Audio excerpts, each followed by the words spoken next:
Oh, bother.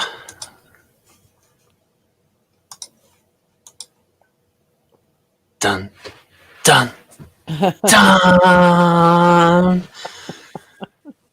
Look at all the people that are joining us. We have got 70. We've got 20 seconds in, and nobody's joining us. Oh, it's sad.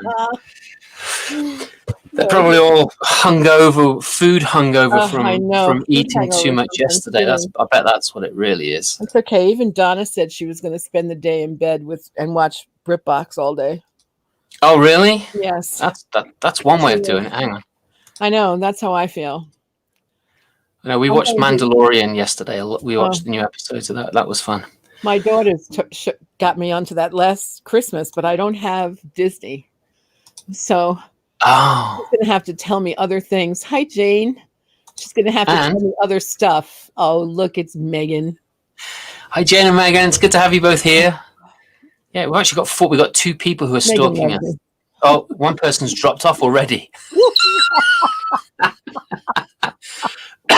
They're like, oh, no, they're already halfway in. We're not going to watch this. This is rubbish.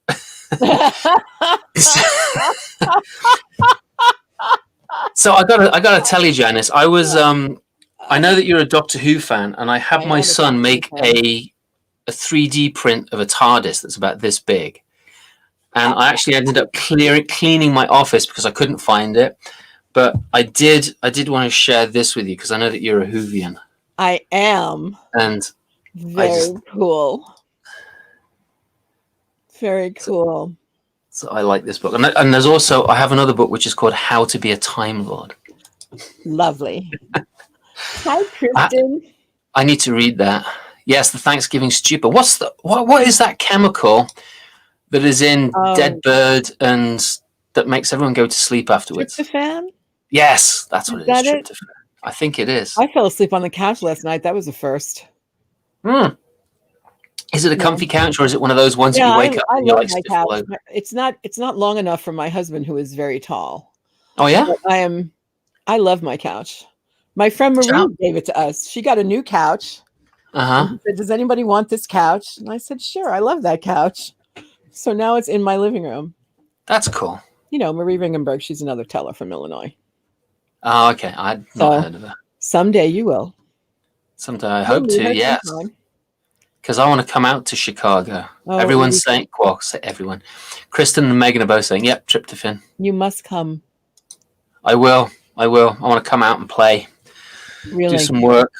Hang out with you guys. Someday when we can actually do that. Yes, I know, right? Sit at your feet and Megan's feet and just learn. Stop. I will. I shall anoint your feet with rose water. Do I miss anything from the one thing I miss is I miss being able to get my toes done. Ah, there you go. Like go somewhere and have them done so I don't have to do it. So, I'm just sort of, but I don't really. So how long are your toenails now? Are they like 4 inches long? Anything else? No, I cut them, but they're not pretty, Usually they're shiny, but they're not now. But we'll see. Something will happen. I used to work with a guy. I can't think of his name. This is years ago. It's when I worked for corporate America, and this guy, he was a sales guy, and he wasn't. He went through a period of not being very healthy, and he couldn't clip his toenails easily, so he went to get his feet pedicured. Mm-hmm. And wonderful they thing convinced him. Yeah, I haven't had one. I need to have one one day. You need to have one. But he started to go regularly to get his feet pedicured, and then on special holidays he would go get his feet pedicured and then show up at the office that we worked at and like rip his shoes and socks off and show that he actually got his toenails painted. So like St. Patrick's Day he would have like the three-leaf clover, and Christmas he would have like Santa Claus painted onto his. I mean, he had big toes too. They were they were gnarly looking things. Is this Marie of the Couch? Marie, yes. We're just talking about your couch. Yeah. Marie of the Couch. So. And how it's not your couch anymore. No, it's my couch now. She has a much nicer couch, actually. Well, she got rid of that one. But That's I usually can sleep on this one, which is really nice. that's good. So, how tall is your husband? 6'3". Wow, that's Okay. giant. His brother's 6'8". They're all tall. Did All they the play females are basketball? tall. One of his sisters did. Oh, really? Cool. My daughter's really into basketball. So, yeah, I love basketball. It's a good game. I do. It's one of the true sports that America came out with, Except as opposed to baseball. Except I wanted to. I suppose I really am telling my age when I say I was a Knicks fan when they actually had a team. I suppose that's shows you how old I am. And it shows you how ignorant I am because I have no idea. Then we don't have to. We can both go there. We can both not talk about basketball. It'll be fine. So I've been working with Cooper Braun Yes. lately, and he and Rachel Ann Harding have got this event that you're actually performing at. Oh, tomorrow. And Yes. I've got a banner for that in case people were thinking that I was just spur of the moment. It wasn't. So tomorrow, excuse me, on Eventbrite, there is going to be this amazing storytelling event where Snow White is told by 5 different people. 5 different tellers. 5 different tellers, 5 different versions, variants. Anne, Laura Packer, Cooper, Milbury Birch, and myself. You got very quiet all of a sudden. Oh, I'm sorry. How's that? Better? No. Not better. No. Huh. Uh-oh. What happened? I don't know. So go to, at the bottom of your screen, there is a cam mic setting. Yeah, I'm looking at it. Okay, so click on that and then click on audio. And then at the bottom of that main white screen, there's a little box that says automatically adjust mic volume. Turn that off and turn the microphone up full. Move that blue dot all the way over to the right. How's that? That's much better. Thank you. I wonder what happened there. I don't know. When we were just tootling right along. Okay, well, now I know a new thing. Yeah, there you go. StreamYard. I like StreamYard. They should pay me for all the advertising I do. Oh, Rachel Hedman's here. I do. I plug them all the time. They're great. So Rachel Hedman. No, that's not Rachel Hedman. That's Jane again. That's Jane. That's Rachel Hedman. That's so Rachel. I wish I didn't have a library shift. Sounds amazing. Oh, we haven't even done anything yet, Rachel. Well, no, she's talking. I think she's talking about the Snow White event. Oh, Snow White. Yeah. So tell us about that. And you're going to do Hansel and Gretel, though, right? I am going to do Hansel and Gretel. Yes, I'm going to do the regular version while everybody else does like weird and wacky versions of it. So this was a see this again. This is going to show you how really. So long ago and far away, when Oklahoma did Winter Tales, when Oklahoma City did Winter Tales, they used to do a panel with the featured tellers who were at the festival / conference would each get a fairy tale and everyone would tell a different version of it. And it was a very popular part of the festival. Fran Stallings knows all about it. And so they had, they did all kinds of things. And I remember the year they did Cinderella, and it's popped up periodically since then. And we did it a couple of times at Northlands, and then Cooper was talking about it, how interesting it was to hear other tellers' interpretations of traditional stories that everybody thought they knew. And so he and Anne put together this concert of different versions of Snow White. So that's what we're doing tomorrow. And we were talking about everybody's story and how different they were from one another and how tonally different they were. And we were trying to set up the arc of the program. So it'll be fine. Yeah. It'll be fine. The discussion might be really interesting. So Jane says, did you guys craft the Southwest stories, especially for the show? Snow White. It was, I think not. I think that the people that Cooper tapped had all had their versions already set. Yeah. I know that Anne was working on the one that is closest to the traditional version. Mm-hmm. And Cooper has one set in a copper mine in the American West, and Of course. Laura and Milbury and I have different takes on the characters in the story. Yeah. So I don't doubt it. I You and Milbury. started working on a version of Snow White, and I thought it was going to be all, dark and twisty and the dark feminine and all that jazz, and it turned into something totally different in the writing of it. It turned into something completely different, and nobody was more surprised than me. And it just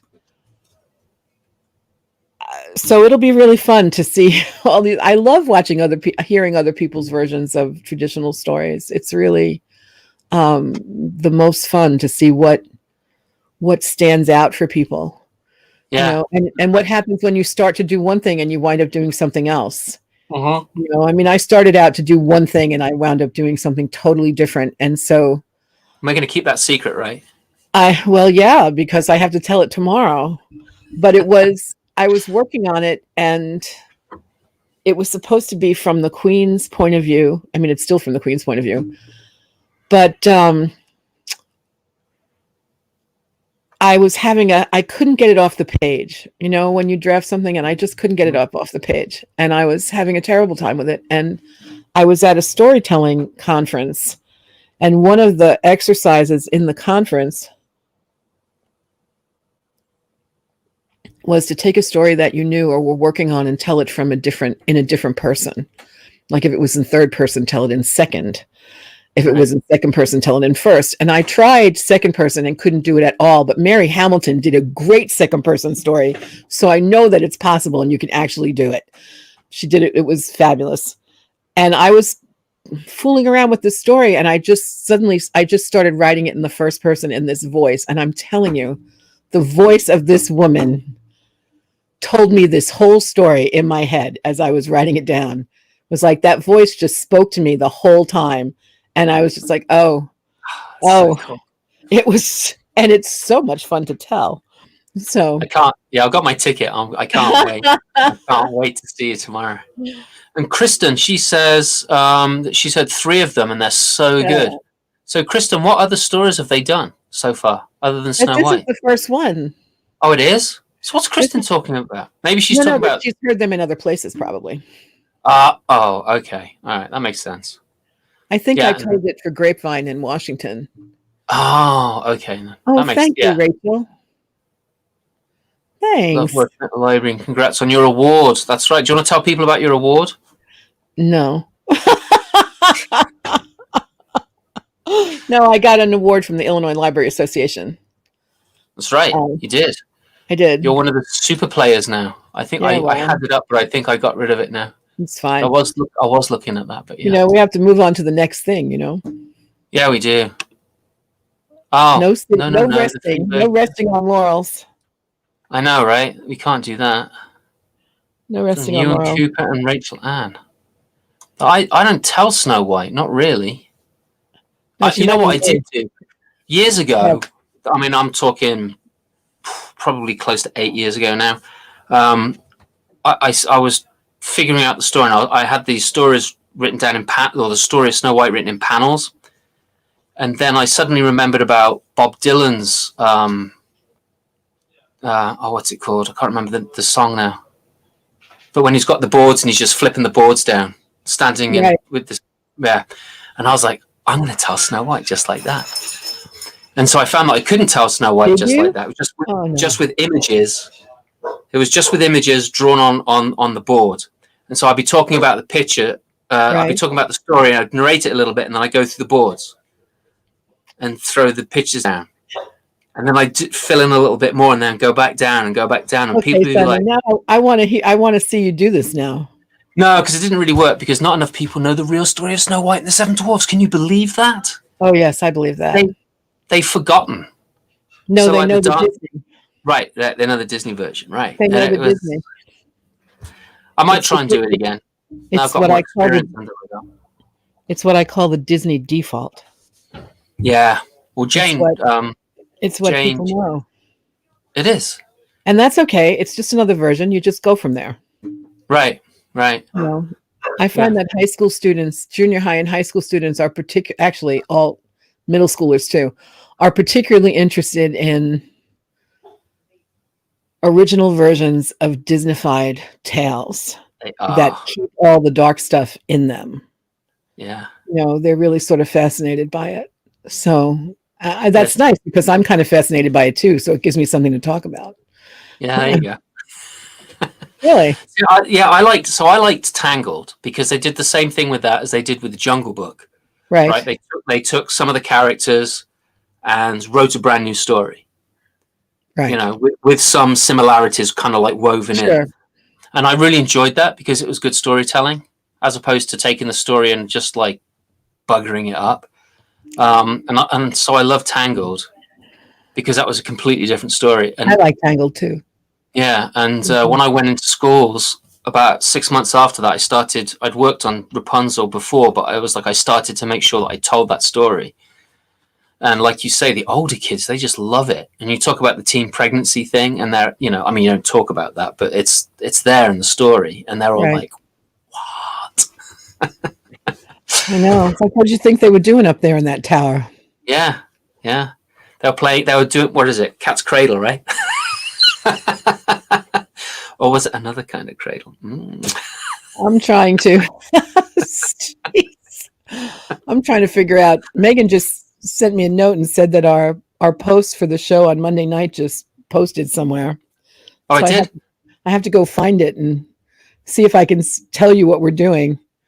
Oh, I've got it up. I've got it up right here because I got tickets for it. So let me read it to you. No, Once upon a time. What? Go ahead. Okay. Once upon a time, there was a girl with hair as dark as ebony, lips as red as blood, and skin as white as snow. Let Stories with Spirit and our dear friends bring you a tale both familiar and strange. 5 tellers will bring you 5 very different versions of Snow White, from the fairy tale classic to the Wild West, from the exceedingly humorous to the deeply dark. These tellings and retellings will range up the emotional gamut. Rachel Ann Harding and Cooper Braun are so happy to welcome in our dear friends to this new style of show, Janice Del Negro, Milbury Birch, and Laura Packer, which is quite a thunderous, powerful bunch of people there. Quite a lineup. Yeah, it is. We're looking forward to it. I bet, yes. Each are. bring us deep and abiding love for fairy tales, which at the same time asking what voices might be heard through a classic story that have not been heard before. This is an adults only show. Oh, it's definitely that. The stories range. Oh, there we go. Dark, telling, reconnected, repeated, 18 years of age, get your ticket, blah, blah, blah. And I shall put the link in the chat so that you can copy or stamp on it and go get it. Bump. There we go. So, what's Megan trying to do? Megan used to send us the link to the show on Monday night. Oh. We have a Monday night show too happening. That looks like it works. That looks like it works. Monday night, there we are. Ah. Moonshine Story, the Moonshine series, Stories for a Full Moon. Yeah, I like that name. Really? Stories for a Full Moon. Monday night, 4 chicks and a beaver. And a beaver moon. It's the beaver moon. Oh, okay. So, you know. Yes. Anyway. We had, Megan and I were talking about putting together a concert series and came up with this plan. So the plan now is to have storytelling concerts every full moon, no matter what night it falls on. 9:00 at night for the ones that fall on weekdays and noon for the ones that fall on weekends, so we can get our friends from other time zones in. I mean, from really other time zones like Britain, England. Yeah. So yeah, that's our current plan. So we just put it together, and we're going to do it. we didn't want to miss a moon, so here we go. So this is the first one? It is the first one, and it's Megan, Beth Horner, Ann Harding, and myself. Oh, wow. And we're going to... That's another good group of women. We're going to have a really good time, so I highly recommend that you come.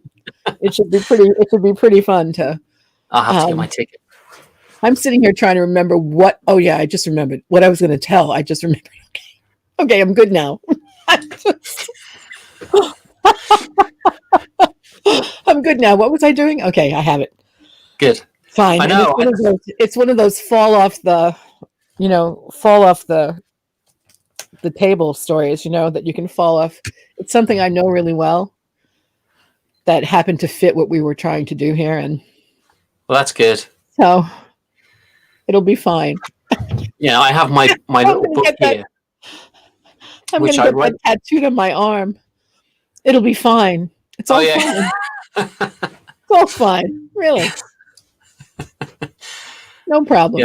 Yeah, I like that. So what's one of your favorite... well, I know this is a stupid question because, asking someone their favorite folk and fairy tale is like asking someone their favorite food. And that all depends on the mood that you're in, what time of day it is, and all that kind of stuff. It does. But what's rocking in your world right now, the stories?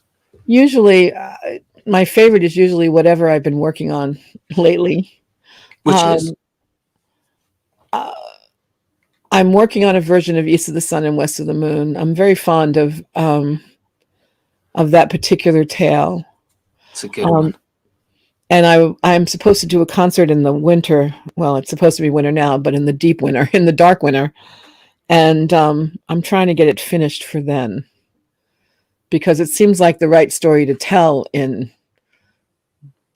January or February when it's dark and cold. It seems like the right story to work with. So I'm working on that currently.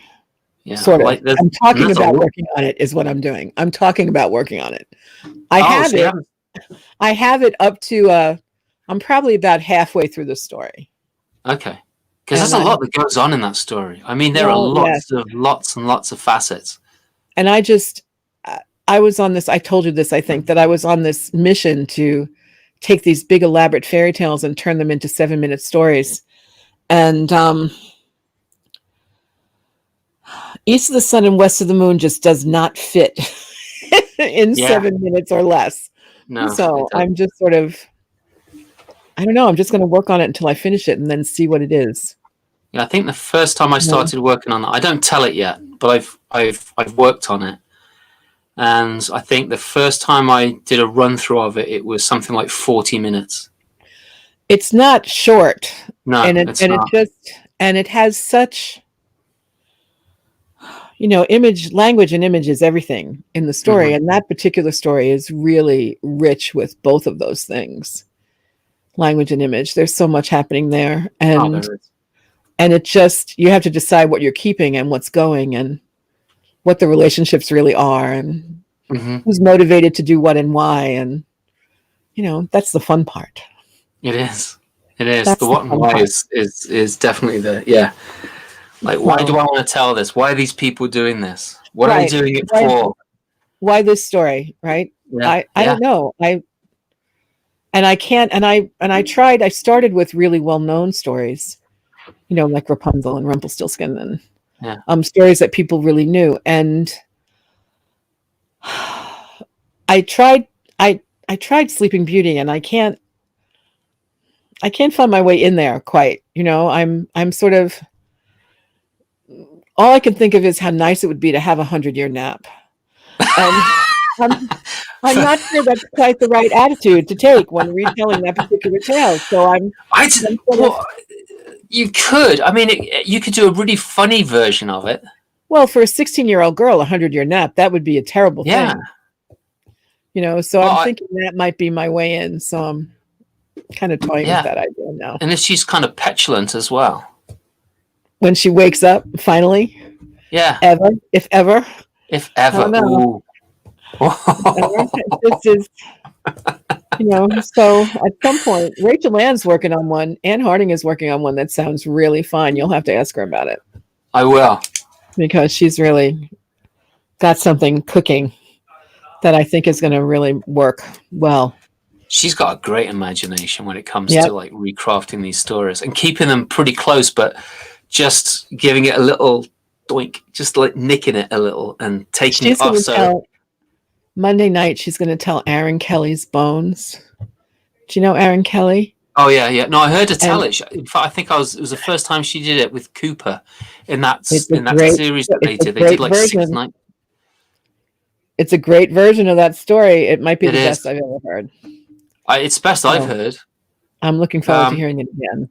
Because Papa Joe and I were talking about that story, I don't know, it was probably the end of last summer, like August of last year.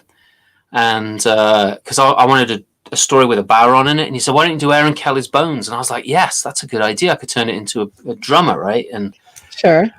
And so I've been kind of like rolling it around in my head for that long. And then I was like, oh, Anne's going to tell Aaron Kelly's Bones. Great, I'll go and have a listen. And I was like, at the end of that, it was, I don't need to tell it anymore. No. Don't do that. Don't do that. Well, but it's true though. It's not a story that I need to tell. It's not one that's like yelling up and saying me. So I'm fine with that. And maybe in a couple of years, it is a great story, and it's also told a lot. And other versions of it would be great. It's true. Would be great to tell. I still think. Do you do The Cow Who Ate the Piper? Oh yeah, that's a great story. I would love to hear you tell that, Simon. Right now? That's a great story. No, sometime. Well, I'm the one on the spot here, not you. I know, it's true. Well, do you want to tell The Cow and the Piper? I've never told it, but I remembered reading a version of it to a class of 4th graders. There was a picture book version of it by, Cynthia DeFelice. Ha! I'm impressed. I actually remembered. I'm impressed too.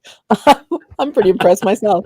But I read it too. I was in a class and they were, I was finished and they were delayed and nobody was moving. And so I picked, and people were getting jumpy. And so I picked the book up and I said, okay, I'm going to read you. And I read them. It's called Cold Feet. The DeFelice version is called Cold Feet. And I read it to them and they just loved it because it's so gross. It is. It's so terrifically awful that they just loved it.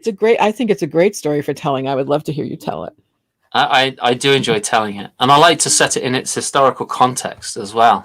Sure. With the Battle of Culloden, and how the English took over Scotland, and bagpipes were banned from being played, and the wearing of kilt unless it was the king's tartan was not allowed to be worn, and all that kind of stuff. So I set it with this historical context at the beginning, which is something that I like to do if I can. But yeah, it is a good story. And then Annie Proulx wrote a version of the story and turned it into a Western. Cool. Which is in the same book that Brokeback Mountain's in, and I can't think what it's called. Oh, I'll look for it. Yeah, if you have that book, it's in that collection of short stories, and it's really good. Because I started reading it and I was like halfway through, and I was like, "Oh no, this is The Cow That Ate the Piper. This is so cool!" And the way that she spun it is excellent. She did such a good job of it. Oh, I'll have to look. I'll have to go look. Yeah, for it. You should. Yeah. So, does anybody have any questions for Janice out there? Rachel Hedman's telling you to commit to it. Janice will commit to it. She will. What am I committing to? You're learning that story. The Cow Who Ate the Piper? No, the East of the Sun, West of the Moon. Oh, East of the Sun. I'm in. I'm there. Yeah. I'm working on it. Megan Wells is like, I'm in for the 100-year nap. I think we all are during this year of COVID 2020. Of course we are. Yeah. 100-year nap, what a great plan. Yeah, right. And Rachel Hedman was likes the idea of the hilarious version of the sleeping and waking up somebody else. I have to tell you, I remember when I was but a girl. I know it's hard to believe now, but really, I remember looking at folk and fairy tales and being really interested in, the dark and twisted versions of the tales and all that stuff. And now I'm just, where is the funny? I know. Right? I'm looking for the funny in a big way, and I'm just sort of And I find that I find myself highly amused a lot of the time. So when I approach them that way instead, so Yeah. it's a different way of looking at them. I think. I I find that totally agree. I think there's something when I remember, people talk about what was the time when you picked the absolute worst story for a group. Uh-huh. That you're telling that you must have done that at least once, Simon. Got in front of a group, started a story, and went, "Oh, this was a mistake. I I had shouldn't be 5 telling this people walk one." out on me once. Oh, God. I started telling this really gory tale to a bunch of senior citizens, and it was a follow-up to a song that someone had just done, so it seemed a natural segue, right? Uh-huh. But I was not considering my audience as much as I should have at that moment, and realized as I was halfway through the story that this choice was totally wrong. It was completely wrong. And there wasn't anything I could do except finish it. Right. I mean, it wasn't, Yeah. if it had been children, I would have said, you know what? I don't like that story. I'm going to tell another one. And if I had been this age instead of that age, I would do that now. Yeah. I would stop the story and say, this isn't working for me. Is this working for you? And they'd say no. And I said, well, let's do something else. And I would do something else. But oh God, but it taught me a lesson about listening to my audience and knowing who my audience was, and realizing, I was probably 35 years younger than I am now. Mm-hmm.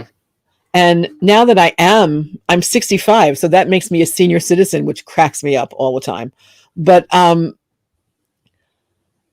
get it. I really get it. It's like, you don't have to tell me that life is nasty, brutish, and short. I know it is. Right. You didn't have to tell me that the world is full of greed and horror and tragedy, because I know that already. Yeah. I find that I am not really interested in dwelling there. Right. Since I am living in it, I find that I do not care to dwell on it. Right. So I have a different approach to story now than I did 35 years ago, which I suppose is a good thing. Yeah. It's good to change, I guess. It is. I mean, I always try to, even in the darkest stories, I try to find some elements of humor, even those Irish ones where there is no humor, really. I know. It's like I always try and add a little bit just to give people a little breath. Right. Yeah. Right. You have to give people a chance, and you have to think of the arc, not just of the program, but the arc of the story. Yeah. Right. Absolutely. What's the emotional arc, not just of a program you're putting together, but of the individual stories that you're telling? There needs to be an emotional arc in the story as well as in the set. So that becomes, another way to look at it. I mean, what's happening here, and how do we know why is this happening? And so the why question is always a fun one to answer, because motivation and character development is not exactly the top-notch thing in traditional story, right? I mean, but it should be, I think.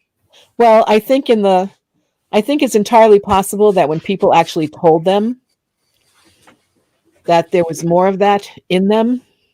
I think so. When you get a story on the page, you have to take it off the page. Right. And those folktales that you find that are, bones of a story and not really a whole story, that requires the teller to put all that into the story when they're telling it. So you have to remember that a written story is different from a spoken story.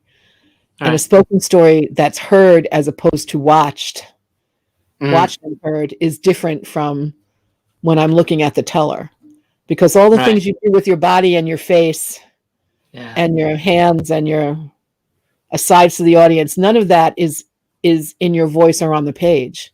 It's in your body, right? It's in your body instead. So how do you... Well, some tellers can do it with their voice.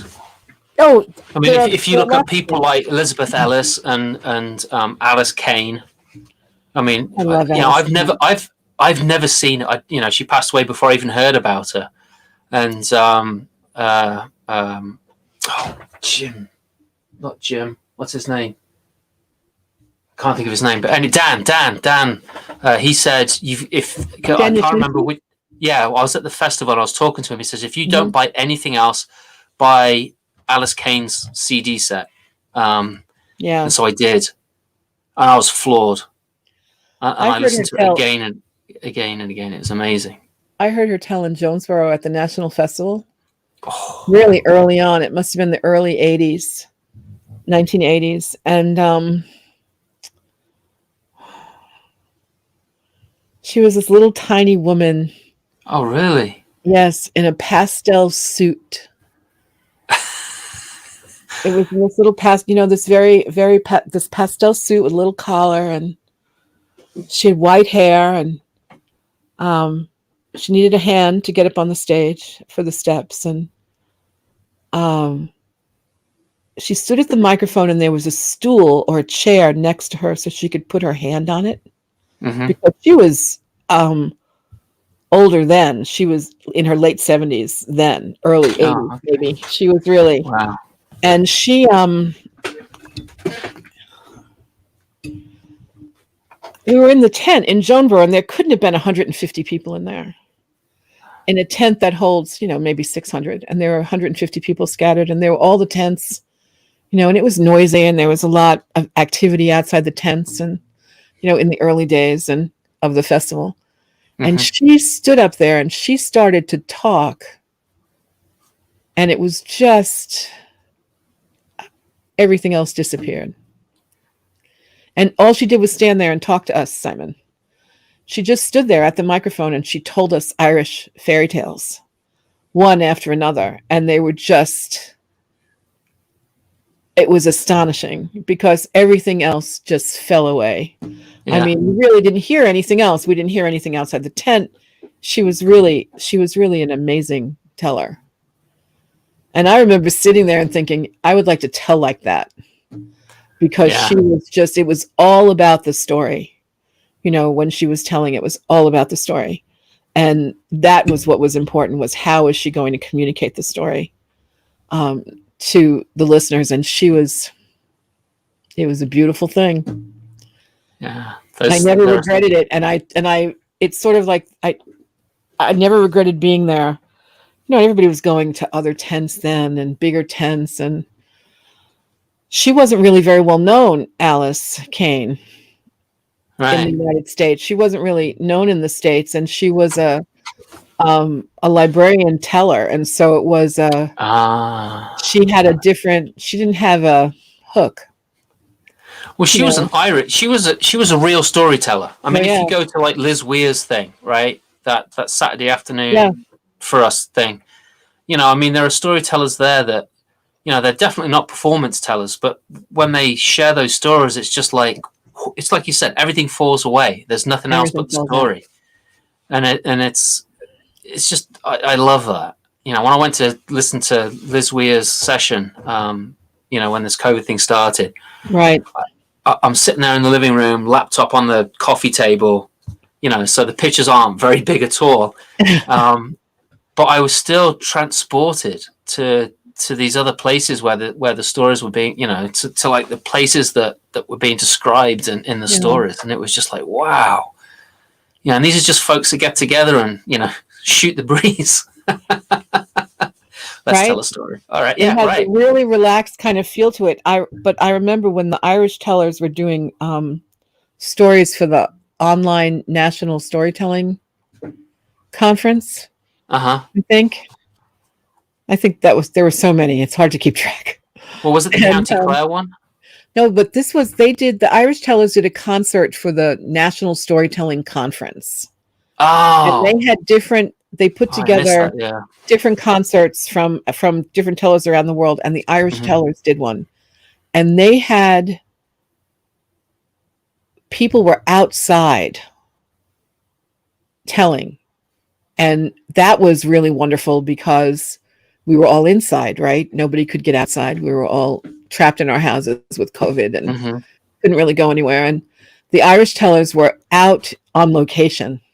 Yeah. I mean, they didn't do anything in the location or do anything to it. They just were in that location telling the story. So hearing an Irish teller tell a Selkie story while he's sitting on a rock by the ocean was just sort of, it was like, It was amazing. It was an Yeah. amazing thing. And it taught us a lot about how to set that stuff up. I mean, how do you do it and make it Right. work? How do you make it online storytelling work, virtual storytelling work when it's so attached to being live, right? And being in the same room with people and being in the same space, because that's how you get that dynamic, that energy floating around, right, between the teller and the audience, right? Teller, listener, teller. That's how you get that, the energy going. And how do you reproduce that in a virtual environment? So I'm really interested in that discussion. Yeah, I don't think we can, but we can approximate it.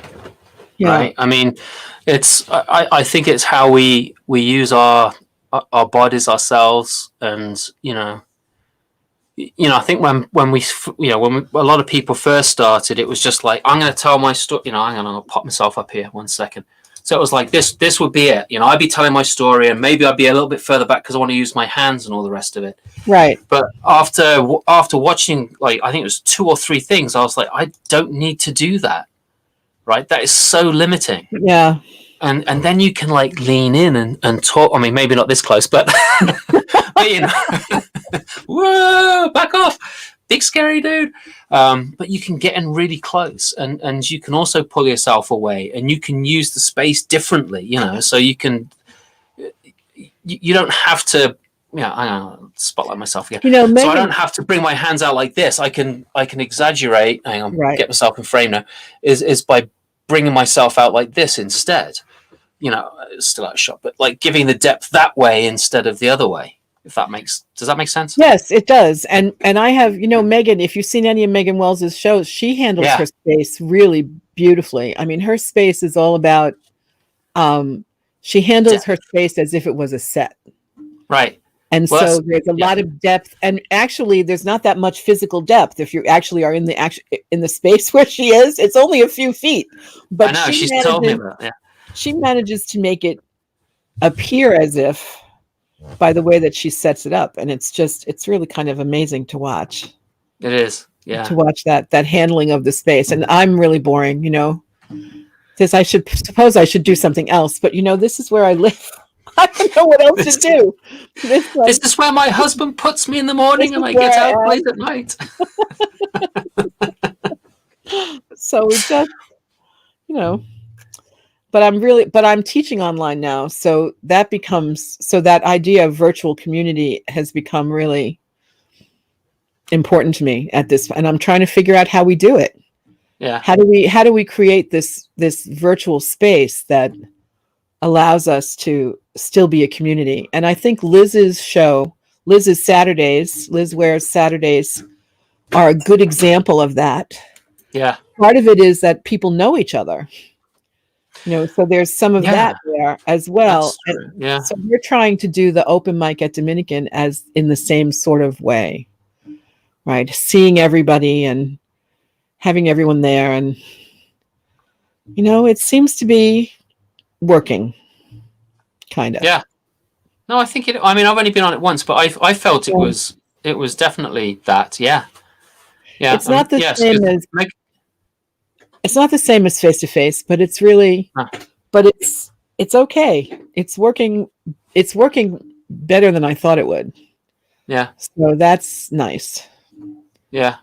Too. Yeah, Megan does do a great job, and the way that she positions her characters in different stations of her set works really well as well. So you got one person here, you got one person back there, another person to the left, another person to the right, or as you're looking at it, whichever way, stage left, stage right. Look at and also the way that she has the sets. Sorry? Do you see the question? Yes, I left it up because I didn't want to forget, because other people are. Yeah, Megan's. So Anne Santori saying Megan's Dracula was just jaw dropping online. Yeah, I would totally agree with that. Yeah, and one of the things that I noticed, and also with her Sherlock Holmes thing, her Watson thing, when she stepped over a certain part, a different part of the set was revealed. Right. And then when she moved back to another position, and another different part of the set was revealed. So it was all, you're seeing these different little vignettes of story in her setup, which is really, really cool. So yes, let's look at what folktale do you think America is in right now? I'm looking at the comments. Anne had a really nice comment here. That's really nice. What did Anne say? Oh, about Megan's show? No, about the intimacy of inviting people into your house. Yes. Yeah. No, I think that works as well. That's a really excellent point there. Yeah. No, I think it is. So very good point. But what folktale are we in? Armageddon, really. I can't think of Die Hard 2. Honestly, I think it's the apocalypse, really. This is why I don't talk about it too much, because people get a little distressed. I am. Oh Lord, I'm trying to. It reminds me. Wherever we are now reminds me of Hieronymus Bosch, right? That's where I am. I'm looking at this and I'm going, the world is mad. The world is mad, and I'm okay. You remember that? The fool story about oh gosh, the suitor is at the house with the mother and the daughter, and the father sends the daughter to the basement to get some beer. Oh, the Three Sillies. Three Sillies. That one. Yeah, that works for me. That I could use. That works now. I think it does. Really. I think, and also, and every time you think it can't get stupider, it gets stupider, right? It gets more stupid. And every time you think nobody could be that stupid, it gets more stupid. So I think I would go there. It could also be a Baron Munchausen movie, not movie, a folktale, right? A story from Baron Munchausen. Yes, it could. Totally.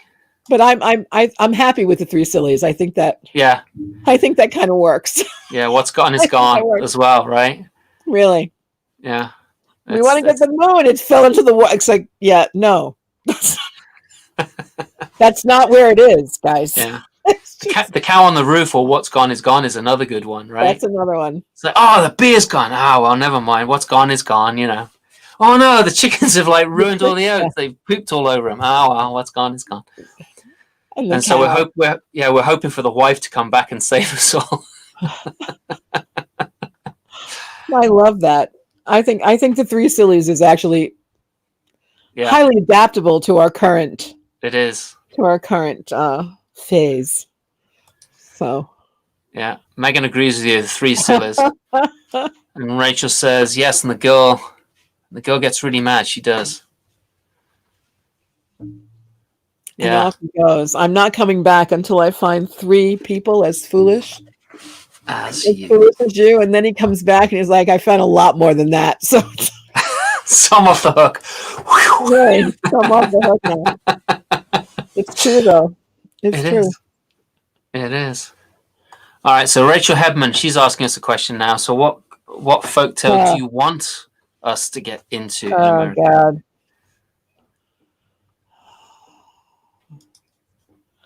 Sleeping Beauty. We need a lap. Stone Soup.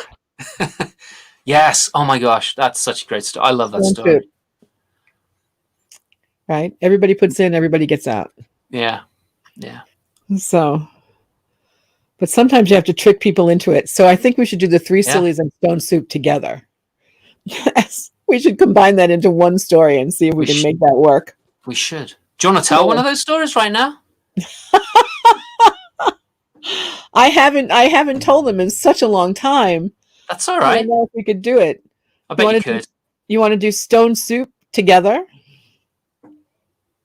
Let's try it. Okay, let's do it. Come on, we're gonna hand it off to each other. Oh, this is like my worst thing, improvising stuff. You realize I am now in a state of mortal terror now. Okay. All right. Here we go. Okay. Shall you begin or shall I? I'll let you begin. I'll let you start the cart. Okay.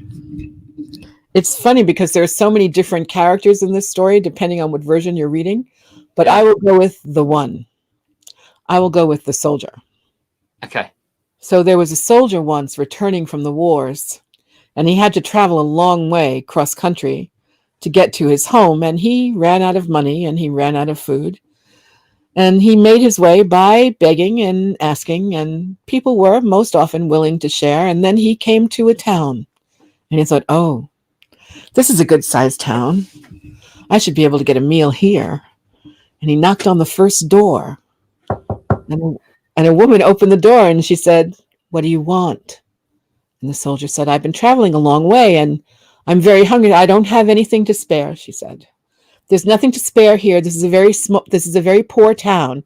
You won't find anything from anywhere. No one has anything to spare. And she closed the door in his face. Now he went to a second house and then a third and received the same answer every time, from woman, from man, from child. Finally, he walked into the middle of the square and he sat at the edge of a fountain, and he thought, well, if there's nothing to spare, I shall have to make some stone soup. And now you take it. Go, Simon. So the soldier thought about this, because the first thing he needed was some sort of pot to cook it in. And he looked at these houses that he passed by, and he thought about these people that obviously were mistrusting of each other. They didn't seem to want to work together. If one person was poor, then everybody was poor. Nobody had anything, but maybe they had just enough of something that they could share. So he thought and he thought and he thought, and he said in a loud voice, loud enough for everybody to hear, he said, if only I had some sort of pot or cauldron, I could make myself some stone soup, just like I did in Paris. And he sat there, twiddling his thumbs. And then he said again, well, at least I can find a stone. And maybe as I search for a stone, I can find some sort of pot. As he stood up to go and search for a stone, one of the doors creaked open. And a face peered around the door. And this woman came out holding this cauldron, this huge kettle. It was a lot bigger than this. This is only big enough to show you on the screen. It was twice that size. So this is the only pot that I have, she said. Take it. Maybe I can help you. And so he and this woman together, they got some wood together and started to get a little fire going. And then they built a tripod on which to hang this kettle. And then they went and searched for some stones. One of the neighbors called out, what are you doing? And the soldier looked at him, I'm going to make stone soup with this. Sorry, what was your name? Greta. I'm going to make some stone soup with Greta. Last time I made it in Paris, we had some carrots. Well, Greta said, well, I've got some carrots. And she ran back to her house. The man looked out of the window as he watched Greta go to her home and come back with a small handful of carrots that she scrubbed and then broke into pieces and dropped into the water as it started to boil. And he and Greta then scrubbed the stones that they'd found and dropped them in. Of course, when I was making the soup another time, we also had some herbs and spices. The old man, he looked at them and he nodded and he went into his home. And he came out a little while later with some salt and some pepper and some oregano and some basil. He also had a couple of tomatoes in his hands. He said these might add a little bit more flavor to it too. The soldier got out his knife and he cut the tomato into pieces and sprinkled it in, along with the herbs and spices. And the two of them sat there with this new man sitting there with them and watched as the water slowly came to the boil. Now they were gathering quite a crowd, sitting there in the middle of the square with a big iron pot. And the crowd gathered round and said, what are you doing? Well, we're making stone soup, said the soldier. Oh, there's no such thing, said a child. And the soldier said, oh, yes, there is. I made it for the king when I was in Paris. But it was better then because, we had some onions and potatoes, and that would just make it taste so much better. And the little boy, he scratched his head and he said, well, I know where there's an onion. And a little girl looked up and she said, I know where there's a potato. And the 2 children ran off, and they came back with 1 onion and 1 potato. And the soldier cut them into pieces and threw them into the pot. And they stirred, and now the soup was actually beginning to smell like, soup. And the soldier stirred, and the people stood round, and the soldier tasted the soup, and he said, oh, this is nearly ready. If only, what? Said a young man from the back of the crowd. What else?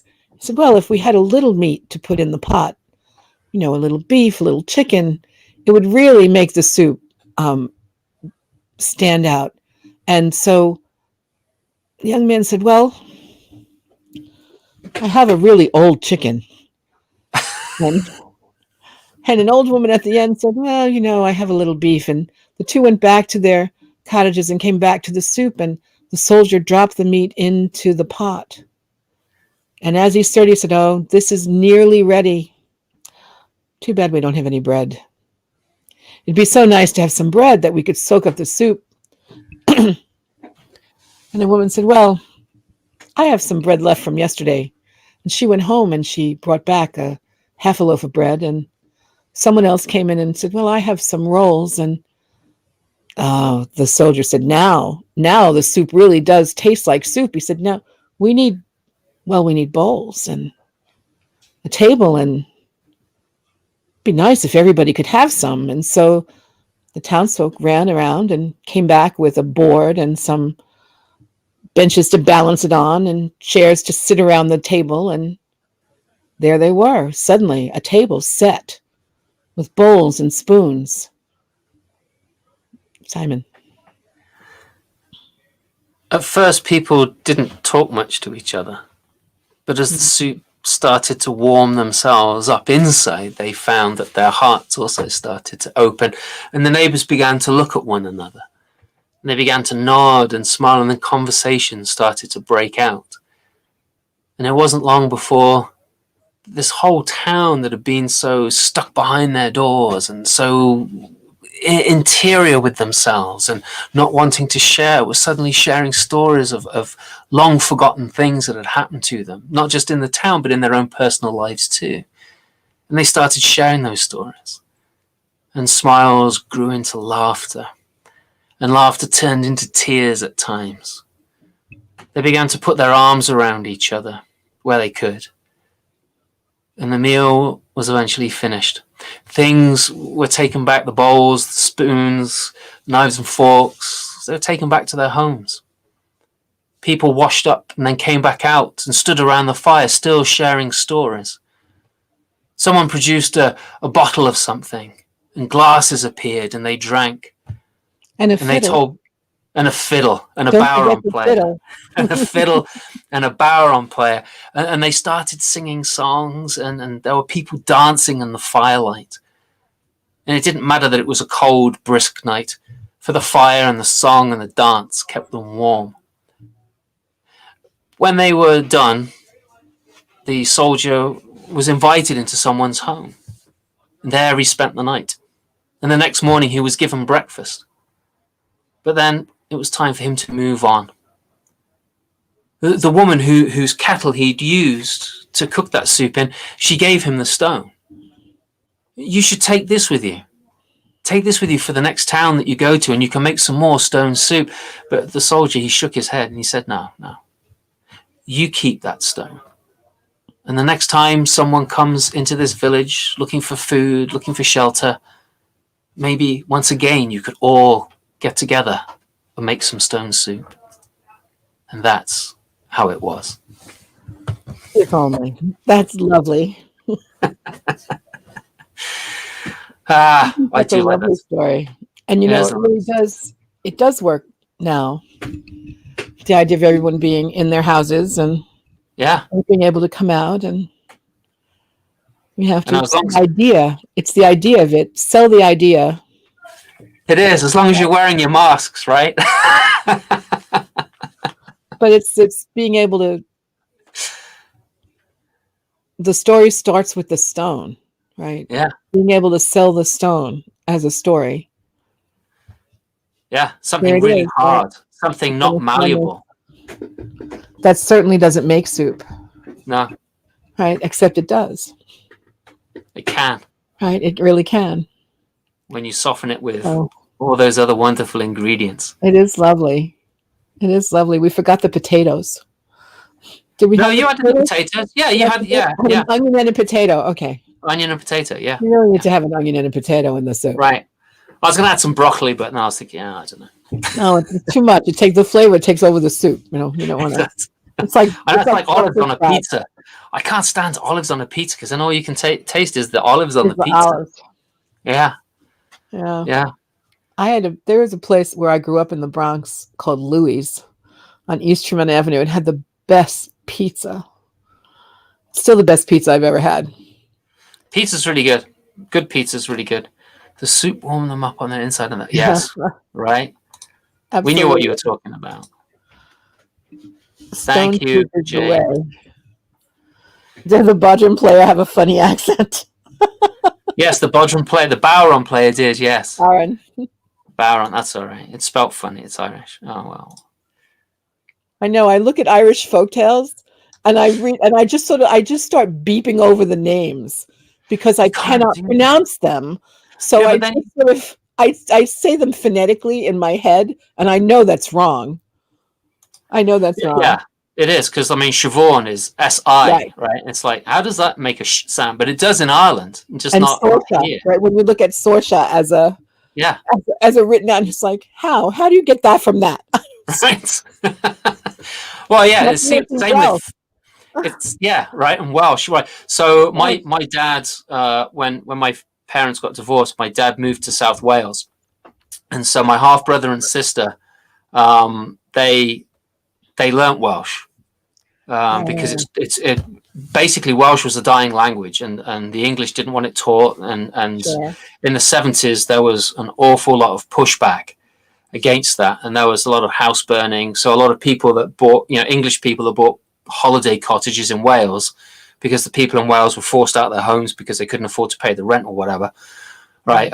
There was this huge uprising in Wales, and they decided to start doing bilingual signs, so the signs are in English and in Welsh, and the Welsh language was reintroduced to schools. For the first X number of years, all children who go to a Welsh school are taught the Welsh language, and so which is freaking awesome.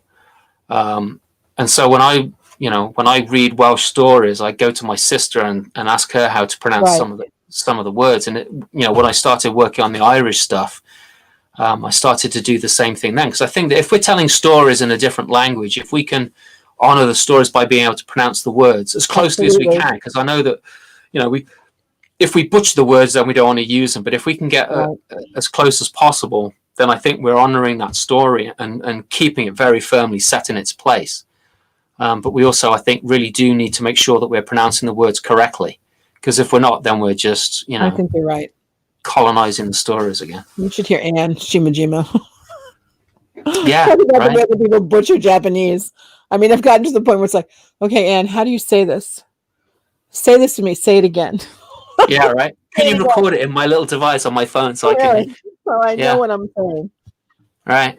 So but when my sister, she used to make fun of me and my Welsh accent. She used to say that I sound more like a Pakistani or a West Indian combined, and it would be like, all right, so I can't tell this story like this yet. I can't use this accent yet. And eventually, after basically, I would find movies, TV shows that were Welsh, so I could listen to the accent or the accents, because there's all sorts of different accents in all of these countries, right? Just same as there are different accents here from Miami to Maine and from Maine to Montana. They're all different. And so it's the same in Wales. You can drive, my dad lives in South Wales, like I said. We drove 40 minutes north, which isn't that far, and I could barely understand the English that was being spoken because the accent was so different. And so if we can get us, listen to these sounds, these voices, and get them as close as possible, if we're going to do that. I mean, Liz Weir has this whole thing. Just do it in your own voice, which is fine as well. It's just I like to do accents. but you don't tell the story in that voice. Just if use the you're characters. if you're telling a story from there, and that's where Mhm. you're from, Simon, Hmm. then you get to tell it however you want, right? I mean, Right. if this is if it's a story from where you're from, then you get to tell the story Yeah. as you tell it. I have students who ask about accents and storytelling, and I'm just like, really, just don't. Yeah. Because unless you're willing to stand up in an auditorium with 250 people from the culture from which that story came and Mhm. tell the story with the accent you're using in front of the people who actually have the accent, Yeah. unless you're willing to do that, you shouldn't do it. Yeah. I would agree with that. It's fraught with problems. Yeah. I mean, if you're Well, not Meryl Streep, right. it's just sort of, but it's different if you are if you're from there, right? It's different if you're from there. It's like I hear people try and sound as if they're from the Bronx. And I'm like, you've never been there, have you? Have you ever been there? Like ever? I remember reading a fantasy novel once that was set. It started out in Chicago, in Chinatown in Chicago, which is a very specific place. And reading this book, I was like, this guy has never been there. Oh, wow. This guy has never been to this place. He's talking about this place, and he has no idea what it's actually physically like. So Why would you even do that? Well, you do research and you read things and you look at maps and you get a sense of the physicality of the place. But yeah, but there's all that other stuff. And when you're trying to describe the other stuff, it's like, have you ever been to this place? It was just sort of distressing. My favorite are the movies that I was watching some television show once, and the big reveal was supposed to happen in this warehouse in the Bronx. Mm-hmm. And they set this warehouse between the Throgs Neck and the Whitestone Bridge. And I'm sitting there watching the show and I'm going, there are no warehouses there. This is strictly a residential community. There are no warehouses in this space. Very small ones. They're called garages. So so there, how I'm really getting old, and what actually irritates the hell out of me is that kind of stuff. So. See, Mary, I've got to disagree with you. I don't think it depends on where the listener is from, because I think when you're telling a story, you need to honor it as no matter who is there. And I don't think you can honor the story if you're doing a poor accent. I would have to. I'll disagree with you on that, but we can agree to disagree, and that's okay. I'm laughing at Jane. Oh, what does Jane say? Set in New Orleans, where New Orleans is suddenly full of hills. It's like, right. Really? Floodplain? I don't think so. No. Now there's there's a city for you. I know. I want to go there. New Orleans is I had a friend who used to live there, and I would go visit him a lot. And it was a good thing that I only got there like later in my life, because I had the distinct feeling that if I had ever gone to New Orleans in my party till you die stage, New Orleans would have been happy to oblige, first of all. But I mean, it really is a city that feels like someplace else.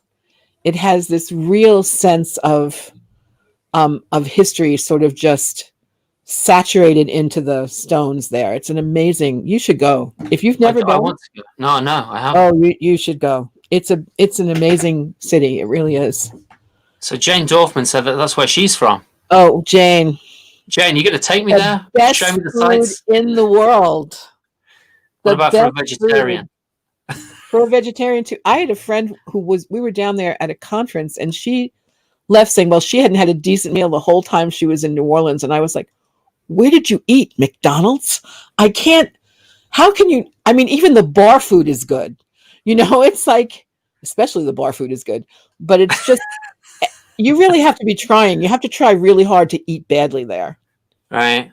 Because it's just, and the history is amazing. Yeah, that's where I'd like to stay. Yeah. We went to a wax museum that was in Storyville. My friend, so this is a guy I grew up with who we were friends forever. And he indulged my incredibly tacky weakness for wax museums. Okay. And there was a wax museum in Storyville. Oh gosh, this was so long ago. It's probably not there now. But you walk in on the main floor, and it's all the famous whores of Storyville, right? There's this whole room full with little story tags and plaques, and so you get the stories and the people. But when you walked upstairs, you were in a sort of a house of horrors of wax museums, and there wasn't anybody else in there but the two of us. Oh, right? Really?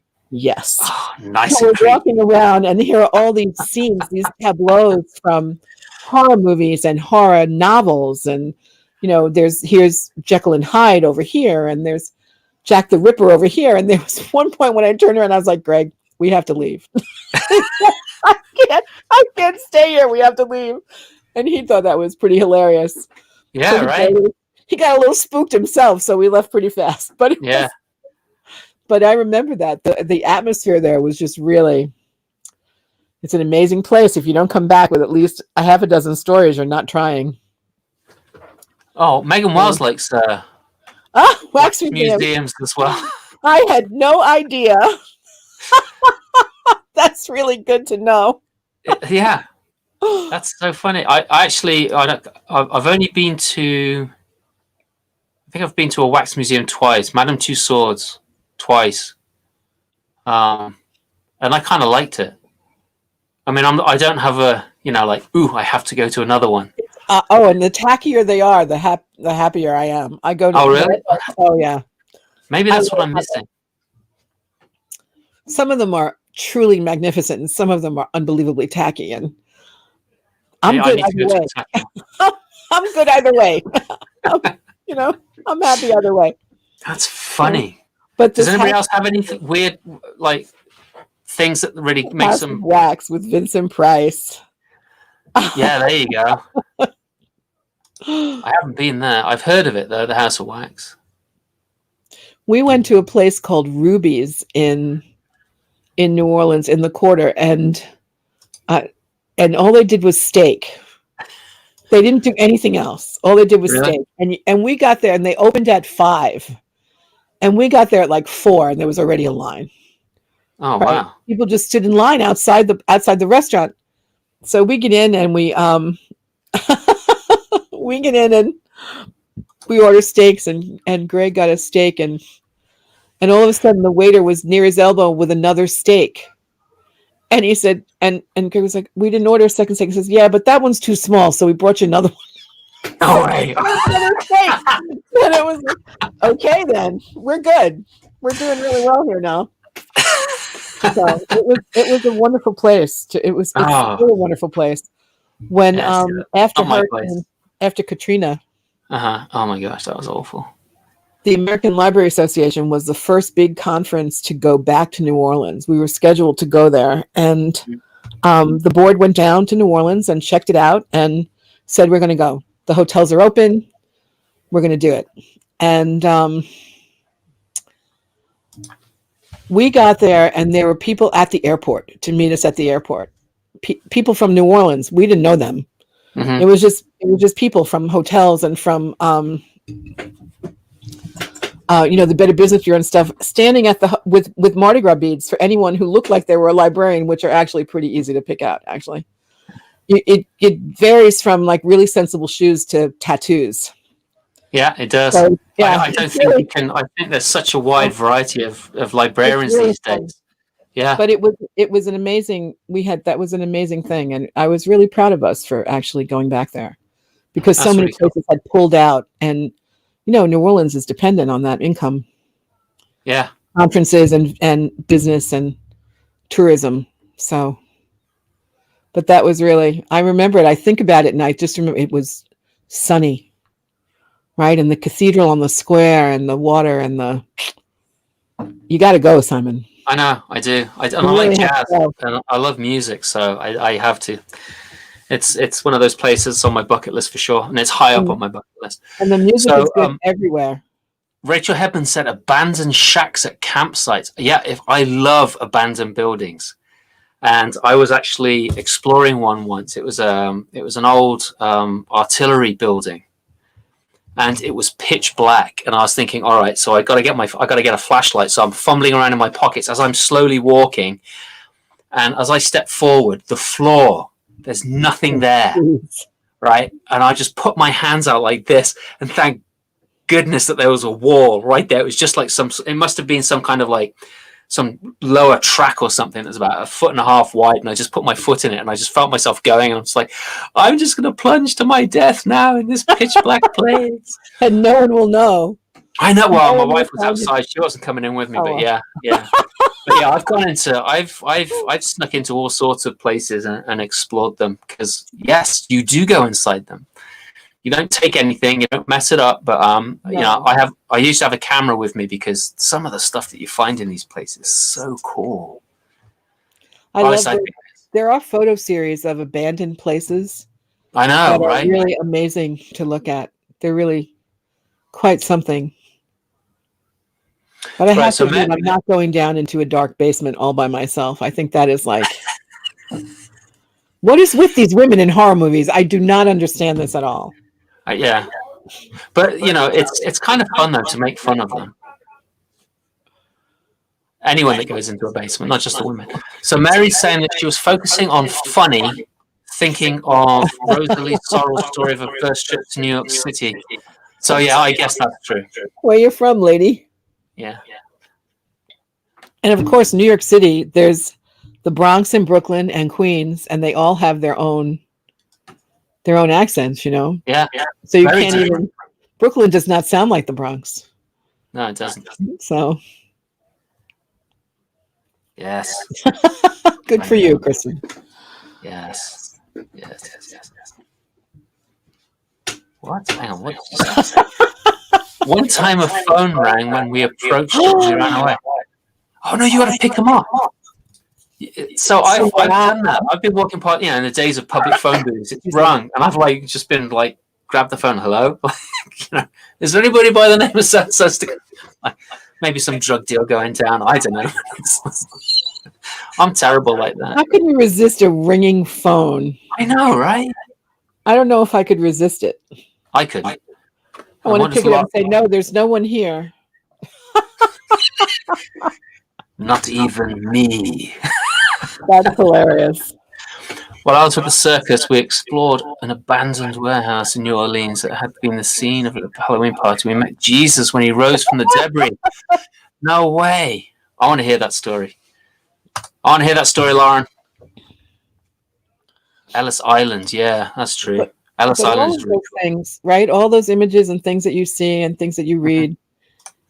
Yeah, when we went to create the geography of your story when you tell it, right? It does. It really does. Really.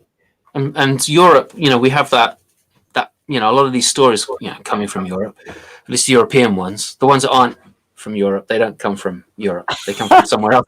No. But there's a lot of the sites are still there because they haven't been developed or anything like that, which is really kind of nice.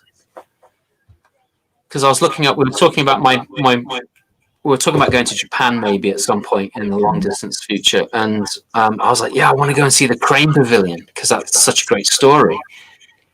And so I went and looked it up, and now it's this modern structure. Oh, wow. And it's kind of like, really?